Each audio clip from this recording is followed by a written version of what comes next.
भगवान की जय, शंकर भगवान की जय, पार्वती माता की जय, कार्तिक भगवान की जय। चौथा अध्याय सनत कुमार व्यास संवाद। सूत जी कहते हैं, हे मुनियो, इस साधन का महत्व बताते समय मैं एक प्राचीन वृतांत का वर्णन करूंगा, जिसे आप ध्यानपूर्वक सुने। बहुत पहले की बात है। पराशर मुनि के पुत्र मेरे गुरु व्यास देव जी सरस्वती नदी के तट पर तपस्या कर रहे थे। एक दिन सूर्य के समान तेजस्वी विमान से यात्रा करते हुए भगवान सनत कुमार वहां जा पहुँचे। मेरे गुरु ध्यान में मग्न थे। जागने पर अपने सामने सनत कुमार जी को देखकर वे बड़ी तेजी से उठे और उनके चरणों का स्पर्श कर उन्हें अर्घ्य देकर योग्य आसन पर विराजमान किया। प्रसन्न होकर सनत कुमार जी गंभीर वाणी में बोले, मुनि तुम सत्य का चिंतन करो। सत्य तत्व का चिंतन ही श्रेय प्राप्ति का मार्ग है। इसी से कल्याण का मार्ग प्रशस्त होता है। यही कल्याणकारी है। यह जब जीवन में आ जाता है तो सब सुंदर हो जाता है। सत्य का अर्थ है सदैव रहने वाला। इस काल का कोई प्रभाव नहीं पड़ता। यह सदा एक समान रहता है। सनत कुमार जी ने महर्षि व्यास जी को आगे समझाते हुए कहा, महर्षि, सत्य पदार्थ भगवान शिव ही हैं। भगवान शंकर का श्रवण, कीर्तन और मनन ही उन्हें प्राप्त करने के सर्वश्रेष्ठ साधन हैं। पूर्व काल में मैं दूसरे अनेकानेक साधनों के भ्रम में पड़ा घूमता हुआ तपस्या करने मद्राचल पर जा पहुंचा। कुछ समय बाद महेश्वर शिव की आज्ञा से सबके साक्षी तथा शिवगणों के स्वामी नंदकेश्वर वहां आए और स्नेहपूर्वक मुक्ति का साधन बताते हुए बोले, भगवान शंकर का श्रवण, कीर्तन और मनन ही मुक्ति का स्रोत है। यह बात मुझे स्वयं देवादिदेव भगवान शिव ने बताई है। अतः तुम इन्हीं साधनों का अनुष्ठान करो। व्यास जी से ऐसा कहकर अनुगामियों सहित सनत कुमार ब्रह्मधाम को चले गए। इस प्रकार इस उत्तम वृतांत का संक्षेप में मैंने वर्णन किया है। ऋषि बोले, सूत जी, अपने श्रवण, कीर्तन और मनन को मुक्ति का उपाय बताया है, किंतु जो मनुष्य इन तीनों साधनों में असमर्थ हो, वह मनुष्य कैसे मुक्त हो सकता है? किस कर्म के द्वारा बिना यत्न के ही मोक्ष मिल सकता है? चौथा अध्याय समाप्त। बोलो शंकर भगवान की जय। पांचवा अध्याय शिवलिंग का रहस्य एवं महत्व। सूत जी कहते हैं, हे सौनक जी, श्रवण, कीर्तन और मनन जैसे साधनों को करना प्रत्येक के लिए सुगम नहीं है। इसलिए योग्य गुरु और आचार्य चाहिए। गुरुमुख से सुनी गई वाणी मन की शंकाओं को दग्ध करती है। गुरुमुख से सुने शिव तत्व द्वारा शिव के रूप स्वरूप के दर्शन और गुणानुवाद में रसानुभूति होती है। तभी भक्त कीर्तन कर पाता है। यदि ऐसा कर पाना संभव ना हो तो मोक्षार्थी को चाहिए कि वह भगवान शंकर के लिए लिंग एवं मूर्ति की स्थापना करके रोज उनकी पूजा करे। इसे अपनाकर वह इस संसार सागर से पार हो सकता है। संसार सागर से पार होने के लिए इस तरह की पूजा आसानी से भक्तिपूर्वक की जा सकती है। अपनी शक्ति एवं सामर्थ्य के अनुसार धनराशि से शिवलिंग या शिव मूर्ति की स्थापना कर भक्ति भाव से उसकी पूजा करनी चाहिए। मंडप, गोपुर, तीर्थ, मठ एवं क्षेत्र की स्थापना कर उत्सव का आयोजन करना चाहिए तथा पुष्प, धूप, वस्त्र, गंध, दीप तथा पुआ और तरह तरह के भोजन नैवेद्य के रूप में अर्पित करने चाहिए। श्री शिवजी ब्रह्मरूप और निष्कल अर्थात कला रहित भी हैं और कला सहित भी। मनुष्य इन दोनों स्वरूपों की पूजा करते हैं। शंकर जी को ही ब्रह्म पदवी भी प्राप्त है।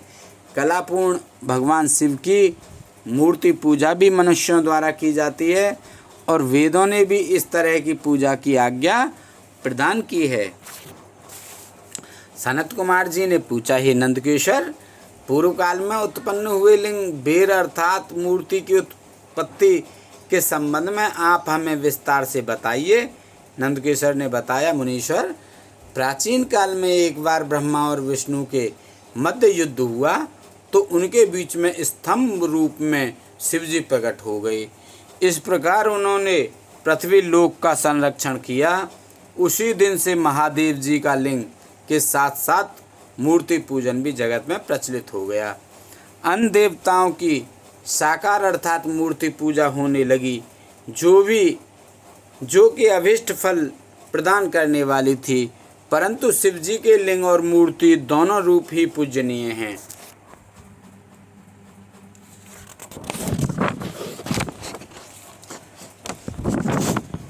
5वां अध्याय समाप्त। बोलो शंकर भगवान की। 6ठा अध्याय ब्रह्मा विष्णु युद्ध। नंदकेश्वर बोले, पूर्व काल में श्री विष्णु अपनी पत्नी श्री लक्ष्मी जी के साथ शेष शैया पर शयन कर रहे थे। तब एक बार ब्रह्मा जी वहां पहुंचे और विष्णु जी को पुत्र कहकर पुकारने लगे। पुत्र उठो, मैं तुम्हारा ईश्वर तुम्हारे सामने खड़ा हूँ। यह सुनकर विष्णु जी को क्रोध आ गया। फिर भी शांत रहते हुए वे बोले, पुत्र तुम्हारा कल्याण हो, कहो अपने पिता के पास कैसे आना हुआ। यह सुनकर ब्रह्मा जी कहने लगे, मैं तुम्हारा रक्षक हूँ, सारे जगत का पिता मैं हूँ, सारा जगत मुझ में निवास करता है। तू मेरी नाभिक कमल से प्रकट होकर मुझसे ऐसी बातें कर रहा है। इस प्रकार दोनों में विवाद होने लगा। तब वे दोनों अपने को प्रभु कहते कहते एक दूसरे का वध करने को तैयार हो गए। हंस और गरुड़ पर बैठे दोनों परस्पर युद्ध करने लगे। ब्रह्मा जी के वक्ष स्थल में विष्णु जी ने अनेकों अस्त्रों का प्रहार करके उन्हें व्याकुल कर दिया। इससे कुपित हो ब्रह्मा जी ने भी पलटवार कर भयानक प्रहार किए। उनके पारस्परिक आघातों से देवताओं में हलचल मच गई। वे घबराए और त्रिशूलधारी भगवान शिव के पास गए और उन्हें सारी व्यथा सुनाई। भगवान शिव अपनी सभा में उमा देवी सहित सिंहासन पर विराजमान थे और मंद मंद मुस्कुरा रहे थे। 6ठा अध्याय समाप्त। बोलो शंकर भगवान की जय। शिव निर्णय। 7वां अध्याय। महादेव जी बोले, पुत्रों, मैं जानता हूँ कि तुम ब्रह्मा और विष्णु के परस्पर युद्ध से बहुत दुखी हो। तुम डरो मत, मैं अपने गणों के साथ तुम्हारे साथ चलता हूँ। तब भगवान शिव अपने नंदी पर आरूढ़ हो देवताओं सहित युद्ध स्थल की ओर चल दिए। वहाँ छिपकर वे ब्रह्मा विष्णु के युद्ध को देखने लगे। उन्हें जब यह ज्ञात हुआ कि वे दोनों एक दूसरे को मारने की इच्छा से माहेश्वर और पशुपात अस्त्रों का प्रयोग करने जा रहे हैं, तो वे युद्ध को शांत करने के लिए महाअग्नि के तुल्य एक स्तंभ रूप में ब्रह्मा और विष्णु के मध्य खड़े हो गए। महाअग्नि के प्रकट होते ही दोनों के अस्त्र स्वयं ही शांत हो गए। अस्त्रों को शांत होते देखकर ब्रह्मा और विष्णु दोनों कहने लगे कि इस अग्नि स्वरूप स्तंभ के बारे में हमें जानकारी करनी चाहिए। दोनों ने उसकी परीक्षा लेने का निर्णय लिया। भगवान विष्णु ने सूकर रूप धारण किया और उसको देखने के लिए नीचे धरती में चल दिए। ब्रह्मा जी हंस का रूप धारण करके ऊपर की ओर चल दिए। पाताल में बहुत नीचे जाने पर भी विष्णु जी को स्तंभ का अंत नहीं मिला, अतः वे वापस चले आए। ब्रह्मा जी ने आकाश में जाकर केतकी का फूल देखा। वे उस फूल को लेकर विष्णु जी के पास गए। विष्णु ने उनके चरण पकड़ लिए। ब्रह्मा जी के छल को देखकर भगवान शिव प्रकट हुए। विष्णु जी की महानता से शिव प्रसन्न होकर बोले, हे विष्णु जी, आप सत्य बोलते हैं, अतः मैं आपको अपनी समानता का अधिकार देता हूँ। 7वां अध्याय समाप्त। बोलो शंकर भगवान की जय। 8वां अध्याय। ब्रह्मा का अभिमान भंग। नंदकेश्वर बोले, महादेव जी ब्रह्मा जी के छल पर अत्यंत क्रोधित हुए। उन्होंने अपने त्रिनेत्र तीसरी आंख से भैरव को प्रकट किया और उन्हें आज्ञा दी कि वह तलवार से ब्रह्मा जी को दंड दें। आज्ञा पाते ही भैरव ने ब्रह्मा जी के बाल पकड़ लिए और उनका 5वां सिर काट दिया। ब्रह्मा जी डर के मारे कांपने लगे। उन्होंने भैरव के चरण पकड़ लिए तथा क्षमा मांगने लगे। इसे देखकर श्री विष्णु ने भगवान शिव से प्रार्थना की कि आपकी कृपा से ही ब्रह्मा जी को 5वां सिर मिला था, अतः आप इन्हें क्षमा कर दें। तब शिव जी की आज्ञा पाकर ब्रह्मा को भैरव ने छोड़ दिया। शिव जी ने कहा, तुमने प्रतिष्ठा और ईश्वरत्व को दिखाने के लिए छल किया है, इसलिए मैं तुम्हें शाप देता हूँ कि तुम सत्कार, स्थान व उत्सव से विहीन रहोगे। ब्रह्मा जी को अपनी गलती का पछतावा हो चुका था। उन्होंने भगवान शिव के चरण पकड़कर क्षमा मांगी और निवेदन किया कि वे उनका 5वां सिर पुनः प्रदान करें। महादेव जी ने कहा, जगत की स्थिति को बिगड़ने से बचाने के लिए पापी को दंड अवश्य देना चाहिए ताकि लोक मर्यादा बनी रहे। मैं तुम्हें वरदान देता हूँ कि तुम गणों के आचार्य कहलाओगे और तुम्हारे बिना यज्ञ पूर्ण न होंगे।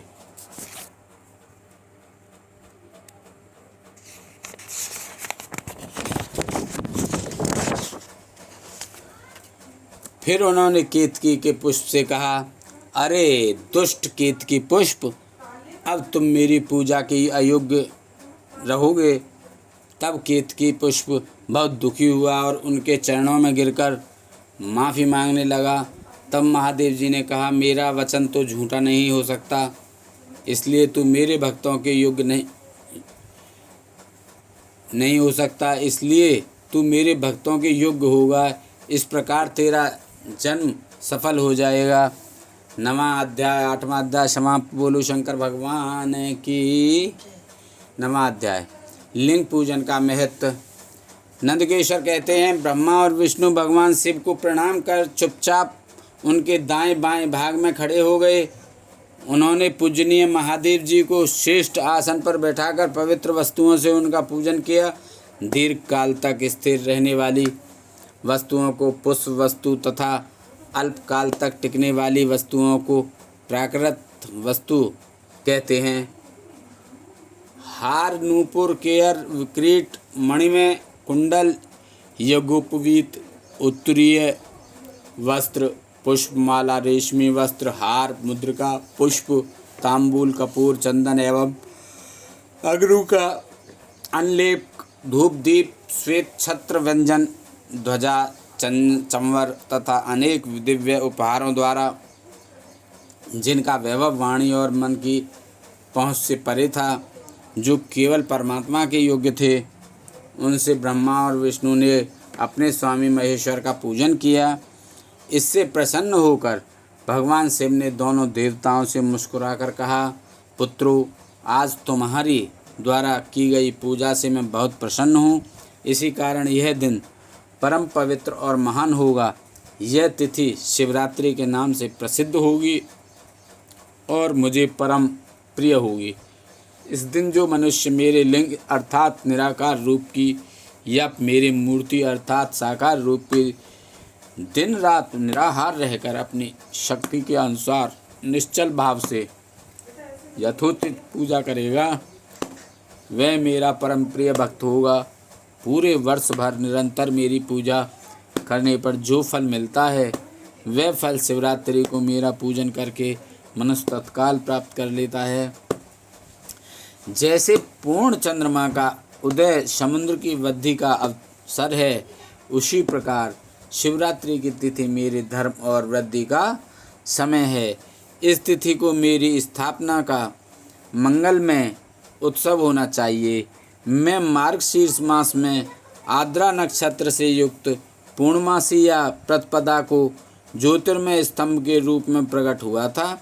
इस दिन जो भी मनुष्य पार्वती सहित मेरा दर्शन करता है अथवा मेरी मूर्ति या लिंग की झांकी निकालता है, वह मेरे लिए कार्तिकेय से भी अधिक प्रिय है। इस शुभ दिन मेरे दर्शन मात्र से पूरा फल प्राप्त होता है। यदि दर्शन के साथ मेरा पूजन भी किया जाए तो इतना अधिक फल प्राप्त होता है कि वाणी द्वारा इसका वर्णन नहीं किया जा सकता। लिंग रूप में प्रकट होकर मैं बहुत बड़ा हो गया था, अतः लिंग के कारण यह भूतल लिंग स्थान के नाम से प्रसिद्ध हुआ। जगत में लोग इसका दर्शन और पूजन कर छोटा हो जाए, पूजन कर सकें, इसके लिए यह अनादि और अनंत ज्योति स्तंभ अथवा ज्योतिर्मय लिंग अत्यंत छोटा हो जाएगा।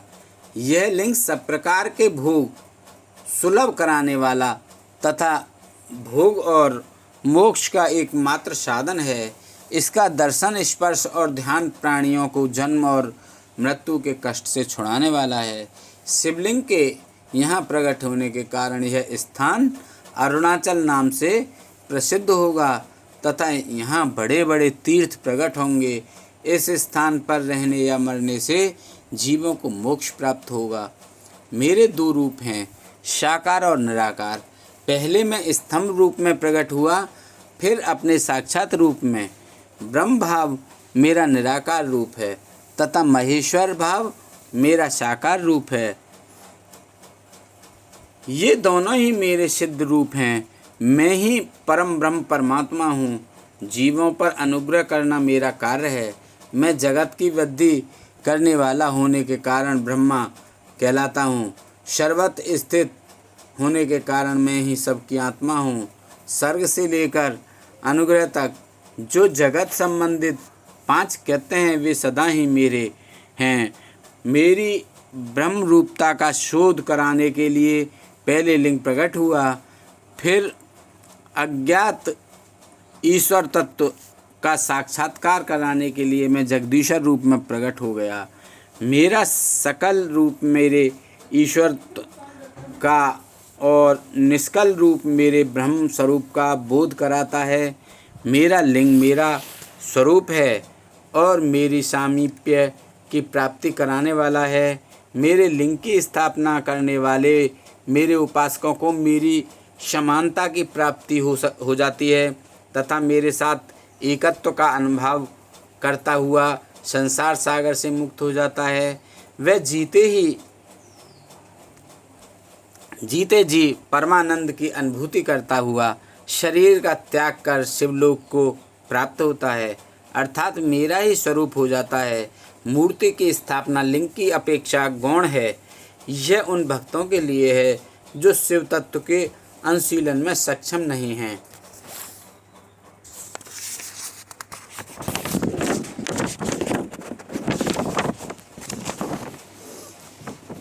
नमा अध्याय समाप्त। बोलो हरिओम नमो नमः। जय शंकर भोलेनाथ की। 10वां अध्याय।